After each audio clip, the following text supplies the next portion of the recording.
confidence they do have, in him coming in and how much they have been looking forward to this. Similar ban starting out already, the Akali. I don't see that ever falling into the hands of Bjergsen in this entire series, so no surprise here as they follow suit. Yeah, and 100 Thieves will ban it, blue or red side. It doesn't matter because they haven't shown a propensity to want to play it at all. So Varus jumps up there as well to keep Sven off of that champion. And now the question is, does a Braum jump up for TSM on this side, even though, there it is, the GP was the big thing that we talked about. Ssumday undefeated this split on it, 19 KDA, a little bit lower than that after that last game, but he was still a 13 KDA last game. Yeah, first two bans are the same, but the GP adaptation is nice there for TSM. There's Olaf, though, going to be 100 Thieves' last ban. All right, so they don't want to let Grig take that either. First pick priority going to be off the table as well. Let's see what the switch is here once again, because last time around, TSM, they went with the blind pick Ryze, and they had already shown that they would swap Ryze to the top side and use it as a flex pick, so it didn't really catch 100 Thieves off guard, right? They still banned out more mid laners in the second phase, and it wasn't any sort of a big speed bump. Continuing on here, though, should be the same strategy. Again, they want to build around Kaisa. That's not a big surprise here for TSM. That late game carry has been big for Zven. Yeah, and the fact that it's against 100 Thieves. Your games are probably going to go late as 100 Thieves and TSM, so the Kaisa will ramp up. And 100 Thieves, even though the Shen was banned last game again from them, and it's open now, they still go for the Alistar. Yeah, and this, like you said, there were multiple other extra support bans that came through targeting Aphromoo. He wants his hands on the Alistar, and this time they're going to get Trist on top of it.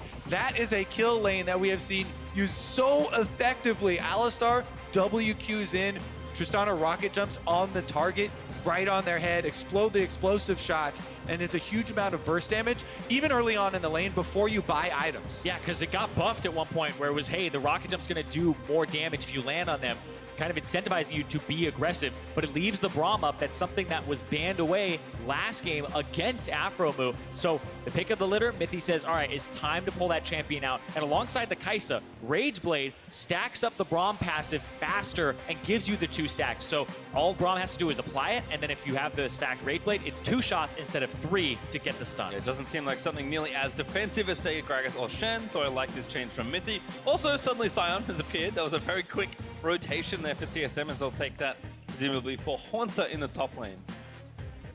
Yeah, the Sion we've seen rising in priority, actually, and it also, the Glacial Augment is a rune that we've seen a lot from it now. We used to see a lot more comment previously, for harassment in lane, but it's been a lot more about frontline utility as well as the all-in. Once you turn into a zombie and have these slows with your auto attacks, makes it hard to get away.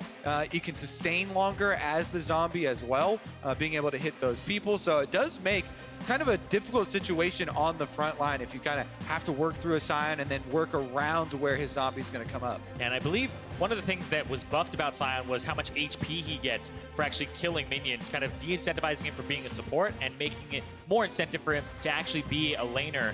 And we saw him reemerge. There's been like changes to the Q in terms of damage. So a lot of people, instead of maxing the E, they'll go for the Q, but I feel like this is still an E max Sion right now, where you just want the pass-through damage, the wave clear of it, instead of, we've seen some crazy things in solo queue. Yeah, and this time around, since they already are showing the Sion, I do like this Trundle pickup where you're guaranteed going to have a good source of defensive stats to pull from. Like you said, there are some changes around incentivizing it being a top lane tank, like with a decent amount of money, with some good stats, and Trundle will have a pretty much guaranteed target to try and buff himself with. We'll quickly recap the bans here in Phase 2. Sejuani Aurelia on the 100 Thieves side, and Syndra with one more to come there. It was LeBlanc last time, I believe, so we'll see if TSM want to keep that out of Ryu's hands once more, or maybe even think about blinding it. TSM did choose blue side, so Bjergsen will not get the pleasure of a counterpick this game, but it is going to be the LeBlanc, kind of as expected. Okay, with the Akali, Aurelia, and LeBlanc all banned, you know what the other assassin is that Bjergsen has already played that we had in our stats of his 10-2 record? It is Talon. Talon, oh. And I don't expect that one to come back out because it has changed since we actually saw him use it, but that was the most previous one, and it is just going to be the general list here. Ryze picked up for Ryu. This has been one of his strongest champions, honestly. Yeah. Strong champion for him, allows him to 1-3-1. and it allows it to also be a flex pick potentially for Ssumday, because we just saw them do that on TSM side. So this is a very strong pick in your 4th slot here as the red side, because then you can flex it around. You don't necessarily get counterpicked in the top lane, and you force them to pick things in both top and in the bottom. All right. Good. And nice. Velkoz. Assassin, though. It's not an assassin, but it does a lot of damage. Velkoz here picked up once again. He has really good wave clear if you max the W and fire off 2 Ws straight through the minion line. And then, of course, your true damage coming through with the laser for team fights if you can avoid getting interrupted. The problem is a Trundle is already difficult to deal with because the pillar, you can save that and use that to disrupt the Velkoz later on. It's good for ganking a Velkoz as well. And the Alistar also are going to make things a little bit difficult there. I would be super hyped to see something like that, but into a Sion, you don't think you're going to see a Riven into Sion matchup here on the professional stage, and it is going to be tank to tank. Yeah, the Shen, though, allows him to affect the bottom lane again. 1-3-1 looks like the name of the game here for 100 Thieves. They have good engage. They have some good disengage with Codey Sun and Anda as well. But then you have really good split pushers on the opposite side. That's something that TSM won't be able to deal with, is 2 split pushers, because the Velkoz isn't going to take TP. He's not going to hang out in side lane. One of 100 Thieves' strengths has been Aphromoo's directing in the mid game. When you have more global tools like Ryze and Shen at your disposal, does make that a bit easier to try and get some objective victories, try and get some tempo plays going through the mid game to carry you on to later. But again, TSM, they have Kaisa and Velkoz, very good late game damage sources if you can keep them safe. Well, interesting to think about Velkoz as well. It's actually his first appearance of the split, and Bjergsen's second time ever playing the champion. So I know he's played it plenty in solo queue. It's something that a lot of mid laners every now and then have picked up in certain counter matchups or just when he feels strong. But not a super popular mid laner. Bjergsen confident enough here in his matchup. Yeah, effective. A lot of the times people go, why would I play this when I could just play Xerath, which is easier to pick up? But if you put the reps in on the Velkoz, the harassment in lane is very potent. And Velkoz had actually been buffed slowly but surely. Little few AP ratios here or there, the Q damage, etc. Like, a lot of Velkoz mains are going like, hey, you can play him bottom lane as basically the bottom laner, right? And so I really want to see what he's able to do here on this. Also, if we're reading this correctly, it looks like a glacial augment Velkoz. So Bjergsen wants to utilize his auto attack slows. Give him the tentacle and then you knock him out. As well. So you hit him with the auto attack slow can allow you to hit your knockup easier. And you're also going to have the slow of your own with your Q for your geometry angles to try and hit for your harassment. But I'm going to be very interested to see how he actually uses this, because his auto attack range is not that long. And my best guess would be for the guaranteed knockup. That's going to allow you to more easily hit that. Yeah, it's 525 basic attack range for the Velkoz, so he's always going to be in range of the E, the W of the Ryze. And so you had to make it worth it. You had to get the knockup pretty much every single time. And with the phase rush from Ryu, if he's still able to combo you, the Glacial Augment's not going to be as effective. Maybe it's a rune profile thing. Hauntzer actually has Grasp in top lane, not Glacial Augment, so maybe they just needed to fit it somewhere in the composition. Looks like it seems to have spread out, though, and just kind of guarding their initial entrances, so won't see anything too crazy in the early stages. And I think that's going to become the theme for almost all our games here in this series. These teams do like to play slow, really like to push things through in the mid and late game. Last time around, it was 100 Thieves that really won those key exchanges. We'll see if TSM kind of change some of their fortune here, because style-wise and maybe even skill-wise, these two teams do feel very close. Yeah, they feel very close because they play that slow early game. They wait for the scale-up. They pick some scaling lanes. They don't mind if they have losing lanes because they're playing for comp. And then when they get to the 20-minute mark, that's when things really turn on for these teams, when the team fights start. It comes down to who has the team that will operate in the best way given the circumstances in the game. For example, 100 Thieves, 1-3-1 is the name of the game here. Adequate, disengage, and engage. TSM, it's more of a 4-1 siege, or you use the 5-man, because Sion is considered a really good engager. It's like Sion or in top lane is one of those big top laners that like to start fights, but you also have good disengage. So if 100 Thieves pick the wrong fight, you're going to have this Braum defending the Velkoz. You're going to have a Gragas barrel separate the teams, and that's really what we're looking for here from TSM is 5-man or 4-man fights, whereas 100 Thieves kind of want to avoid those for the early and mid parts of the game. Definitely should be the setup, and that is going to mean that flanking wards are extremely important once we do get to this stage. Early on, though, it is going to just be about tracking these junglers. Gragas has actually done a full red side clear here from Grig, and we've seen that much more frequently. Ever since the change to the small jungle camps where Krugs are worth so much more golden experience comparatively to the other ones, now he's going to have a contest here with Anda, though, over the Scuttle Crab, and it is very dangerous versus a Trundle. Somewhat tough battle to win, but Bjergsen is here first. Ryu, though, not far behind. It's not in smite range. You need like one or It's two the more Q. hits. Gonna zone it back away, and 100 Thieves do secure that first crab on the left side. All right. Trundle going to be able to take over the vision around topside is actually pretty important for him as well. Uses that to invade and pop the plant on Grig over the blue. And you can see Ssumday TPing back. He has the advantage in terms of push, so he can actually walk down here, put pressure on Grig, and then Anda might be able to steal this away. He has his smite back up, and it's going to pull Bjergsen from the mid lane too. Yep, we're gonna try something, but we'll see exactly what happens with the Anda. May just wait and roam back in, but I think the buff's gonna be too low, no extra vision, so late enough as it actually does re-invade. You can see Grig with the buff. Yeah, he's going to find him here, chase him off the Grom. Now, he has smite and Grig does not. So that should give him the confidence to finish it and get out, but now he's been slowed. Here's Here comes Hauntzer. Yeah, it could be problems here. Someday they're ready to protect. Maybe just force a fight. Anda just chomping away.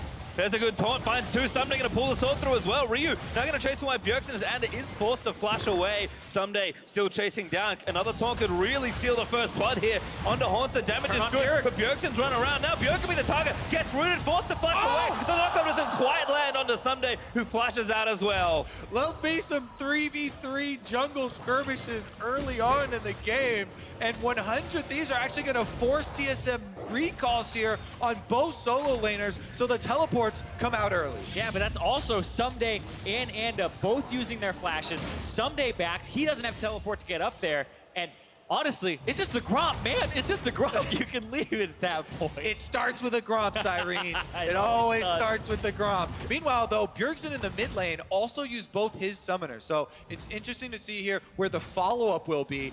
100 Thieves can go mid lane and try and pressure this Velkoz. It's a very low mobility champion without the summoner spells. It's a perfect gank target. Ryze has Flash and Rune Prison, so they should be able to guarantee an engagement on him, and it's up to Grig and TSM to protect the Velkoz until he has those defenses available again. Yeah, but they don't have a lot of control wards around that area, not even control wards really purchased, and their wards are on cooldown. So this is where Anda, as the Trundle, can find an opportunity in with the pillar. And so Bjergsen is probably going to play incredibly defensive here. It'll probably just be wave clear and have no interaction. And I'm interested to see what Ryu does, because I think he should freeze the wave here in front. Yeah, he's absolutely trying to do that here. It is a cannon minion, and he'll do more damage. So he's going to have to push this one. Yeah, both of them very aware of the situation with both summoners down on Velkoz. And Bjergsen, as you said, he's not going to step up. Velkoz, thankfully, does have long range and is going to be able to see us here. But even stepping up that far without the vision on both sides of him is a little bit dangerous, because Flash Rune Prison is all that 100 Thieves need to set this up to follow through with the pillar, and they'd be able to finish that off. So that's why he's zoning out the cannon. Actually, Ryu doesn't opt to take the damage from the Q and block that cannon shot, so Bjergsen cashes in. Bjergsen playing very respectfully here, knows kind of the situation he's in, but I think in general, some of the early action and the Infernal Drake that's actually the first hit may call a lot of earlier action than we've seen before, as Aphro finds a combo on Zven, but a good door from Mithy, gonna block the follow-up. Yeah, decent trade though. 100 Thieves with a sizable health advantage in lane as Mithy tries to use some relic procs to heal Zven back up. Codey Sun and Aphromoo making pretty good display there of the Tristana Alistar synergy. And something that's going on here is Grig going to the opposite side, but Anda has control of this area. Control ward right there, another ward, and Ryu has Ryu? Grig's gonna catch him though. Predator's up, Ryu flashes forward, they're gonna try and seal the kill here. Anda, he's already around the side. Grig gonna have to run away, flashes over the pillar and rolls away. But he slows Ryu with a barrel. Yeah, and Ryu had to use his flash as well, but Aphromoo comes up from the bottom lane where they had priority, and he's gonna allow them to continue on with this red buff steal. Yep, steal completed and Blast. able to Get the smite that blast one away. cone! Blast cone to safety, just walking away actually. Mithy gonna use it and get himself out of there, as Codey Sun was roaming up as well. So they do pull off the invade and steal away the red, but it comes at the cost here. Aphromoo gonna get stunned. Yep, stun there. No ulti for Aphro. Could be the first blood. The ignite is down, but a heal from Codey is gonna try and protect him. Not enough, though. He ticks down, and mithy grabs first blood. That's even bigger cost than I thought. It's first blood going over to TSM there. And mithy, he's a support, but he's happy to cash in. Now the tables have turned, and it's Grig invading on Anta. Yeah, Grig is making sure that this doesn't go over to Ryu, and that's pretty much job done there. But hold on, doesn't get over it. There goes Codey with the With a big Shen. blast going, but Grig, he's left for dead. Ryu able to take him down. There's the reset. Shen rides in, finds a taunt on mithy. Good buy for 200 Thief. Good value, 2-for-1 trade. Oh, these junglers are getting a little bit antsy. This time, Grig goes in, and he's the one to pay the price for the invade. Now it's going to be an even bigger one, Zirene. Infernal Drake was the first Drake to spawn, and that will go to 100 Thieves. Yeah, 100 Thieves, very happy to pick that one up, especially since they have the Ryze that'll make great use of it, and then the Tristana. This right now is starting off on the correct foot, absolutely for them, as your Ace or Predator replay comes up here with Aphromoo. It happened again, Kobe. 4v5, Aphromoo off the table, gets killed by the Ignite being ticked down, and then they go for the invade when TSM have an advantage. This is 3 times in the last 2 games that they try to make a play when Aphromoo is dead, when they have an advantage on the map, and it gets turned around. Codey Sun with the leap in, with Ssumday who hit level 6, ready to turn this completely around. And it's a big point, right? Even though Aphromoo is off the table, neither Bjergsen nor Zven, the 2 carries for TSM, move up with that invade. That was an invade of your half-health jungler and your support. So they get collapsed on, and because 100 Thieves had the better team play, Ryu and Codey Sun come over, they get the kills, and that is 2 of them in their pockets. It's easier to coordinate your team when you're dead. You have to care about your own character. Aphromoo doing that in spades, directing them all around. That's going to be my excuse from now on when I die. Yeah. I just need to direct you guys better. No distraction. Ult finds Codey, but he does hop away, so mithy burnt that. And at this point, I kind of agree. 3 times in a row, it's becoming less of an accident and more of a strategy as 100 Thieves successfully baiting TSM in, but Ryu knocked up. There's the combo! Grig able to finish it off, but the tower aggro is enough for the trade kill. The Glacial Augment auto attack actually helped out a little bit there. I mean, Ryu does have phase rush as well. In the end, Jungler does trade his life as Grig goes down because Anda comes to collect afterwards, but we got to see it in action, and Bjergsen did apply 1 auto. There's some spicy junglers just going in after each other, but hold on. Oh. TP here from Ryu. This is to rude. Flank his own lane, but there's a flash and a cleanse. Flash used, now gonna have to cleanse, does use it, gets under the turret safely. Well played by Bjergsen. 1 summoner for 2, you'll take that deal any day, and then you can repeat gank, you'll be good to go. Yeah, plus Ryu wanted to get back out the lane anyway, so using the teleport there. Here we go, though. Misses the Q. Glacial Augment helping there a little bit, even with the phase rush and the passive. Grig caught under turret afterwards, even with getting his ultimate off, isn't able to escape. And I like that from Bjergsen. Hits him with the Glacial Augment. It takes a second to ramp up to its full effectiveness. Doesn't slow them immediately. You can see as he got underneath the turret, is jogging a little bit slower, and that's when he throws the E, throws the knock up. And here comes Ryu. Another bit of pressure though. Realm Warp gonna move Ryu in. Zven gets out of there with the ulti, but now 100 Thieves might be able to dive in. Afro, he's found the key target. It's Codey able to take down Zven, but Hauntzer with a TP flank ults in and finds Anda. Afro though still frontlining as the rest of TSM do arrive. Yeah, Ssumday also teleported in, and now they're behind enemy lines here between A towers. 5v4 proxy as Ssumday Ryu on the barely side. misses the knockup, but Ryu again gonna find the lockup. Good stop watch though by Bjerg, but he's got no flash. He's left for dead as Ryu's able to get the kill. Hauntzer finds a knockup onto 2, but it's only the front line. And Ryu has been having an incredible playoffs. The quarterfinals, he got player of the series. In their semis, he was holding on and doing so well. And here, 2-1 and 5, 100% KP versus Bjergsen. Who said 100 Thieves don't have early game? We are only 11 and a half minutes into it. They've already racked up 5 kills plus the first turret. Now, here's another look at it. Ryu roaming from mid lane with that Ryze that was highlighted by the analyst as one of his best champions. Codey Sun is also on aggressive AD carry here, so Tristana can jump in and make the play. And then Bjergsen, even though he does have a stopwatch here on Velkoz, trying to play a little bit aggressively, throwing out some damage. Ryu just loops around the outside, hits him with the Rune Prison, and they're able to get another kill for themselves. And I'm loving Codey Sun in this game on the Tristana, the leaps in over and over again. And one of the things he's most known for is the Codey Sun of jumping in at Worlds and then dying when he tried to turn a fight around. Here you're seeing that risky going forward play style, actually what he was going for, and that type of aggression pays off here. Yeah, he's got the Storm Razor, so a lot of burst damage coming out with the first auto as well. Good pillar there from under though, as off around the Rift Herald. Mithy and Zven have actually rotated up to the top side of the map. So it looks like just a full-on swap here. 100 Thieves already got the turret in bot lane thanks to the earlier play. And it does again feel like maybe the Drakes are dictating some of this, but in general, 100 Thieves have shown that whatever time they are put into a position against TSM, they're just executing better. We thought the mid to late game would be the breaking point, but so far in this game, it's simply been the early game. Yeah, that early game is something that has been cracked wide open here by 100 Thieves, and they can play the map. They have Ssumday with those globals. They have the 1-3-1. And I'm looking here, Bjergsen looking for picks. Twin Shadows as his first item here on the Velkoz to get him some spooky ghosts that can slow up to 5 seconds. That's a long time to catch people and then land that knockup. Yeah, plus it's going to get the Glacial Augment proc on it as well. That's right. With the slow active. So he's making full use of the rune choice now with the super speedy ghosts, and 20,500 gold here for TSM down versus 100 Thieves, who on top of the extra turret that we talked about and these kills, they also got the Infernal Drake. So unlike last game where TSM was the one getting these objectives, all these neutral objectives of the Rift Herald and the Dragons, 100 Thieves are not giving them anything.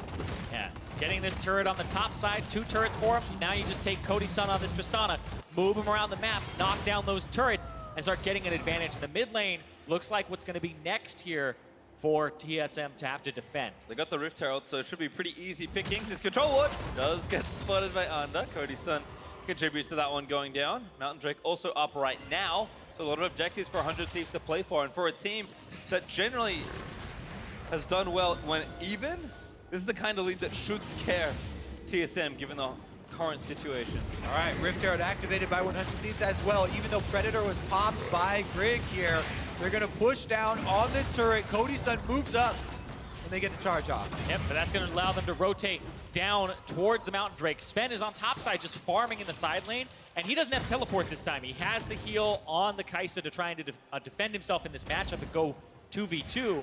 So he's not going to be able to show up on this bottom side of the map if they do start that Mountain Drake up. But you can see Codey, 80 carries drawn to farm like moths to a flame. He's going to go right up there and catch it, make sure they don't take that top turret. Yep, able to knock that down.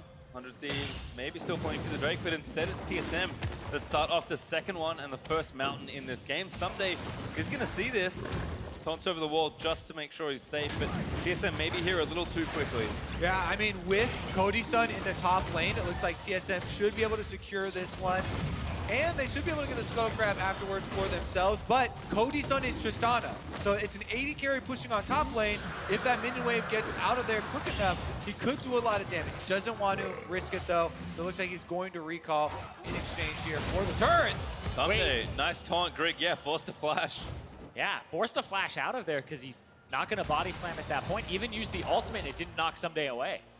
Ssumday has been so good on so many different champions. This time around, he's playing utility for his team, really good teleport early on, good taunts so far, and very good map awareness, making them pay a little bit of extra price there for that dragon and stalling the recall. And I wonder what's going to happen here in terms of his build for maybe a Titanic Hydra, the wave clear in 1-3-1, but they have such a large advantage in this game, which is something that 100 Thieves usually don't walk around with in 15 minutes. Oh, no way. This is 100 Thieves, one of their best early games that they have had all summer. You can see there the average stats was to be a little bit down in gold over the course of the split, but this one up well over 2,000 gold, and they have the ability to push the pressure here. Ryze and Shen perfectly split or set up to split push here with the threat of Tristana taking your turrets. And after that first game, we sat there and went, is Ricard just going to play the next one because he looked so good? This game has had a lot to do with the mid lane and Codey Sun and being able to play around these two carries. And you talk about the versatility of this team. After game one, they had to ban Ssumday's Gangplank, and that left open the Tristana, which they banned game number one. But Ssumday has to get out of there. Can he magic his way out? He flushes the wall. Just kind of whips out of there. But watch the rest of the team. The rest of the team is like, maybe they help him, maybe they don't. They're going for the tier 2 in mid, pressuring that, and Ryu is pressuring the top tier 2. TSM, though, need to get something for themselves. They cash in on some gold from the turret at least. This is where it starts for them. They have to farm up for later. Remember, they have the Kaisa and the Velkoz, both very strong. The later the game gets, Velkoz, especially with Glacial Augment and these Twin Shadows, is going to be creating very big areas of slow and damage for the team to try and work around. But they have to stop the bleeding because 100 Thieves are keeping it up. Able to get that turret there, make it 4-1 there as we kind of talk again about Codey Sun, a player that when he is back in the team, they really play much more through bot lane. And I think this time around, Codey may be that greedier player, but well justifying the performance so far, given that he has the lion's share of the kill and is set up to carry. And 100 Thieves, after their semifinal performance, a lot of kind of trust was taken away from them, where it was like, if this team has the most championship points, if TL wins tomorrow, are they going to be a great representative at Worlds? There's been that conversation, right? But TSM, they went 5 games against Cloud9. Cloud9 heavily favored there. But here, 100 Thieves showing with Codey Sun in, if they're able to take this game and go 2-up versus TSM, that gives a lot of faith in them coming back. Ssumday is just dancing around TSM. Those Zven's out of there. Aphromoo gets the knock on a Grig instead, but Ryu also able to collapse 100 Thieves. So many globals with TSM. Maybe finally first to the scene. They'll take down Aphromoo. Slick escape there from Zven, and TSM are able to collapse first with the teleport from Hauntzer coming in. They find themselves a kill and some much needed momentum in this game. Now they can put down deeper vision in the enemy jungle to try and play off of. This lane is the lane with the turret down, so they have a little bit of room to work with. Yeah, and that was Codey Sun still farming in the mid lane. You'll see here, goes towards mid, tries to get the mid priority, doesn't really pay too much attention to this fight, and this starts off with Zven already being there, and then great dodge there from Ssumday, but it looks like he really does want to turn this around. Ryu uses the ultimate, the killer instinct puts Zven on the other side, and now Ryu wasn't in the right spot on his ultimate because that was just a quick turn there from Zven, and then they collapse on Aphromoo. Now 5v4 is what really kind of occurs there. Braum back out though, so TSM, we've seen them play maybe a bit too hasty in 5v4 situations already this series, so kind of need to slow pace things a little bit more, mainly just because of the map state. TSM still trying to knock down some outer turrets. Mid lane would be a great one to get. Twin Shadows is going to proc under Ryu and slow him down, but we know 100 Thieves will try and defend this as long as they can. Quite an annoying slow there. 5 seconds plus the line of ice that's left behind you. Gonna be able to slow any other teammates that are trying to help out. Regardless though, 100 Thieves move past it. They're gonna start pushing up once again. Right now though, Hauntzer is actually the one getting TSM the split push advantage, whereas 100 Thieves are kind of making the team-wide move through their enemy jungle here to make a pass and try and get a pick. Yeah, and a lot of that is Baron set up with the vision. It just comes onto the table at 20 minutes here. And TSM, they're the ones who have the Mountain Drake and they have a Kaisa with a Rage Blade. So leaving them alone with the Baron for any amount of time and leaving it unattended is pretty unacceptable because it'll probably get evaporated in about 10 seconds. Grig maybe caught here as well. Aphromoo going to start things off, but there's Hauntzer roaming in with the ulti. Zven forced to kill her instinct away. Is kind of the choke point's a bit awkward. Ssumday also able to ulti through, and now mithy is taking everything he can to the front side. Double knock up there from Hauntzer. Massive damage there from Bjergsen's ulti, and Under on the side also going to get chased away. Twin Shadows popped Aphromoo on the front side, trying to buy time, but he will die to Zven. There's Hauntzer, finds the knockup with the Ryu. Chain knockup there for the Velkoz, and TSM pick off 2. Again, the huge team fight damage from Velkoz, and Kaisa comes through for TSM. They win their fight in their own jungle with good use of the small jungle corridors to try and land those AoE abilities, and they're making their way back. And there was just so much zoning there for Codey Sun to not be able to get into that fight. He only got a few shots off onto Braum, but he's not able to participate because TSM are just doing a good job of disengaging, keeping him at an arm's length here. You see, they engage it, Zven comes in from the side, and then regroups with his team down bottom, but they see Codey Sun coming with the blue trinket.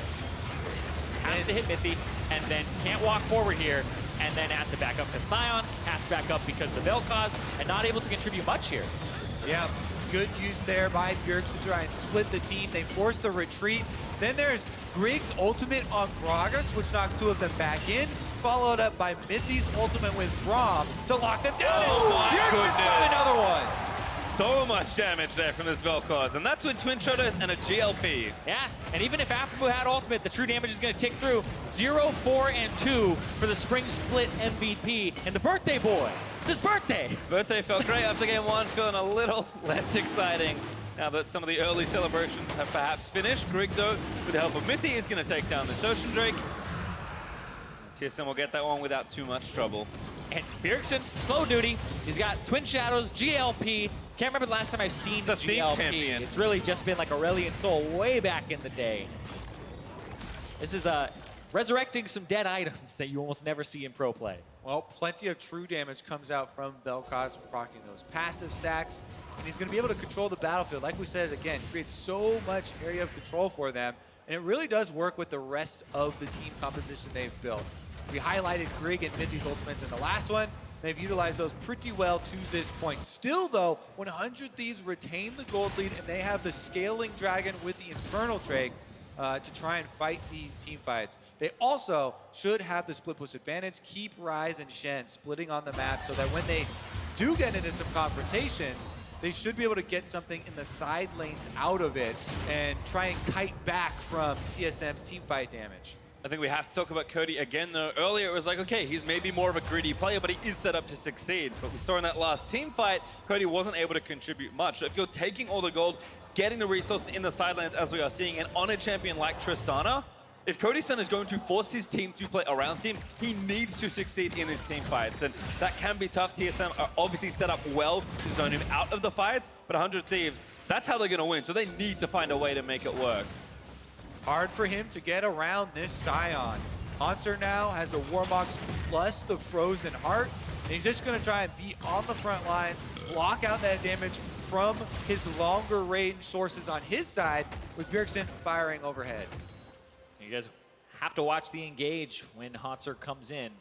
He's going to be showing up a little later to these fights. This looks like a top lane rotation. TSM just looking to ride this wave right towards that turret that's been eluding them. They still don't have that mid lane tier 1.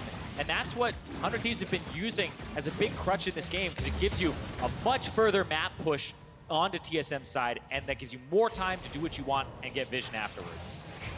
Well, you can see 100 Thieves, they're still trying to counter push. You mentioned the Ryze, of course, Shen able to split push as well, but unlike TSM, who kind of felt like they were winning all of last game using the split push pressure from the Ryze, not as much effectiveness here. TSM, I think, maybe just playing a bit more aggressive and just threatening the split push a little bit earlier. Baron. They're doing Baron. They have the Mountain Drake. They have Kaisa. And Ryze's bot side, Ryu with the teleport, but no vision here for 100 Thieves. We talked about this. She melts it in like 10 seconds with only 2 people. Right now, Anna's going to see it. He's got Anna's no got flash. Blast Code. He's got no flash. That's actually over to the blast code, but Mithy with a great ult meets TSM. Secure the Baron. They finish it off, and now they're going to have the team fight advantage plus the pushing advantage with Baron buff. They did cancel Hauntzer's teleport here, so they won't have as many tools to get around the map, but this is going to be a huge, huge bonus for them trying to get some of these towers off the field. And that absolutely gets them back into the game. They were down about 2,000 gold, a little bit more before the fight started happening, and they were winning a few of them.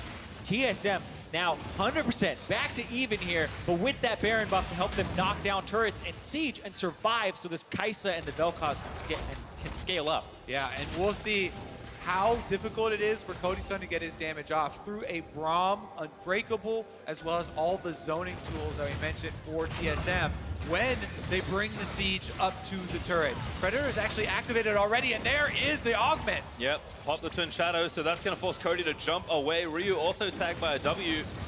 So TSM just going to take down this turret. This was the easy one to get, though. How much more can they take with this Baron buff? Yeah, but the wave clear for 100 Thieves, it's pretty much Ryu. You can block it as Mithy with the Braum if you wanted to. They're going to lose more turrets here. It's not easily accessible wave clear, and they have to use Ssumday as something that'll pull TSM towards them as TSM take a 2,000 gold lead.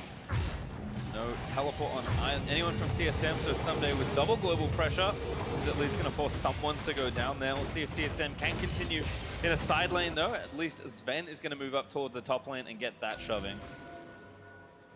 Meanwhile, trying to get some extra vision for himself to continue the split pushing here. 100 Thieves know that they have to use the side lanes in order to gain some positioning advantage on TSM here.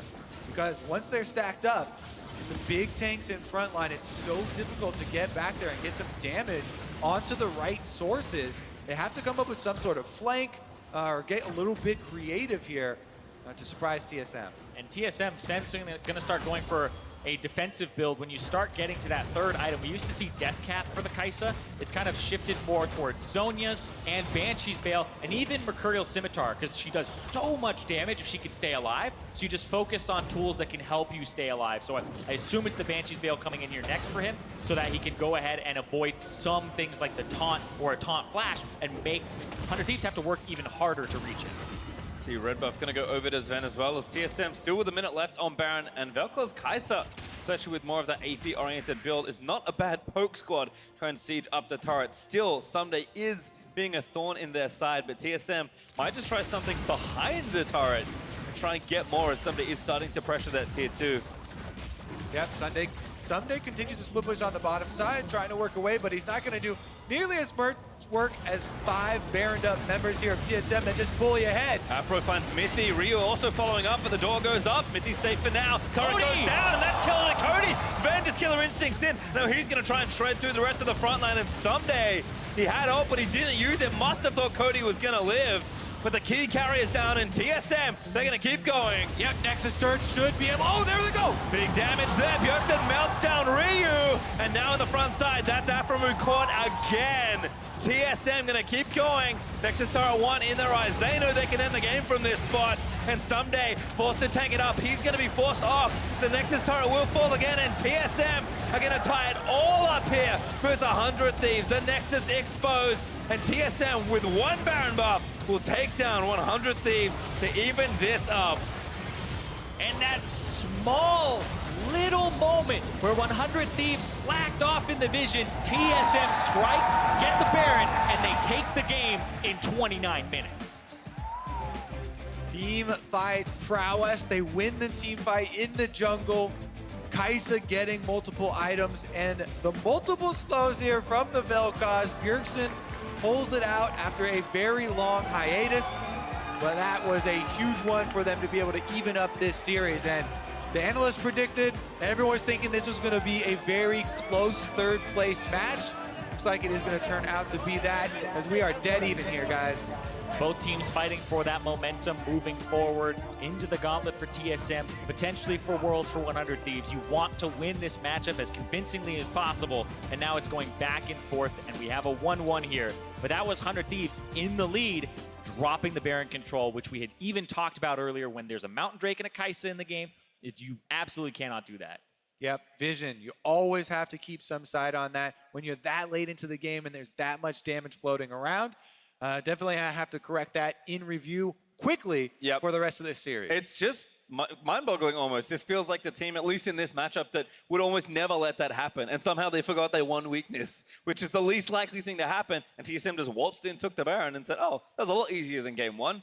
Yeah, because TSM, it looked like they weren't pulling the trigger on anything, right? The Shen ultis were coming towards them. They were having to turn fights and wait for 100 Thieves to start something. But that was one where TSM, for the first time in the game, were making the very proactive play. And that's what caught them off guard, as 100 Thieves thought that TSM had their backs against the wall. Well, TSM came to Oakland to win and have even upped the score against 100 Thieves. To hear more about their victory, we're going to send it over to the analyst desk. Thank you very much, gentlemen. A much more explosive early game and overall quicker game this time around. We'll admit, didn't look good for TSM through the early portions of that game, but they turn it around in a specific moment and push forward to a victory. Before we get into the gameplay itself, welcoming Matt to the desk to help us make sense of all the craziness that's taking place on the stage. Champ Select, Mark, you asked the question, what will TSM prioritize on blue side? Kaisa, no big surprises there. I want to know about this blind pick Sion. Yeah, it's not super meta right now. We do see it cropping up from time to time when some of the more common tanks are taken away, things like the Cho'Gath, the Mundos, and some of those. But right away, just the Sion blind, and I thought it was going to get punished with that Shen pick, and I know you had a lot of good reasons to why that's concerning. Yeah, we were talking about it a little bit back here, but generally, Shen, like originally, usually is really strong when you have a pushing bot lane, especially bot lanes that are able to shove out, even swap.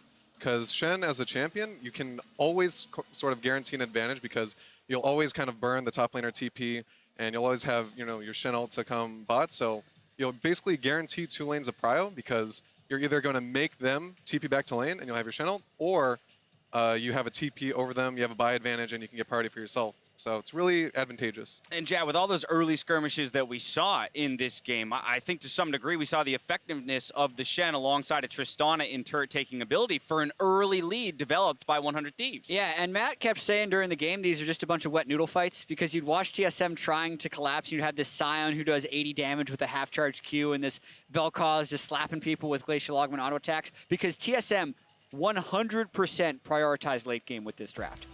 And because of that, they were open to 100 Thieves plays early on. This is a situation where Aphromoo dies, but because of the Shen, signature Aphromoo death, but because of the Shen that they've been able to draft, they're able to still kind of make a play happen a man down. Yeah, I kind of want to touch on like the bot lane matchup. So Trist Alistar and a Kaisa Braum. Kaisa Braum kind of just signifies you're really looking to scale. Like there's almost no aggressive kind of things you can do in lane.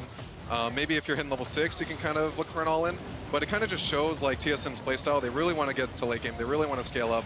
And, you know, Trist Alistar lane, you're able to push in, you're able to get an advantage in lane, and it really helps out with the Shen ult. And I was a little frustrated looking at the build pass at 100 Thieves front line. Almost none of them prioritized any MR early on against the Kaisa, who committed hard to the AP build early on.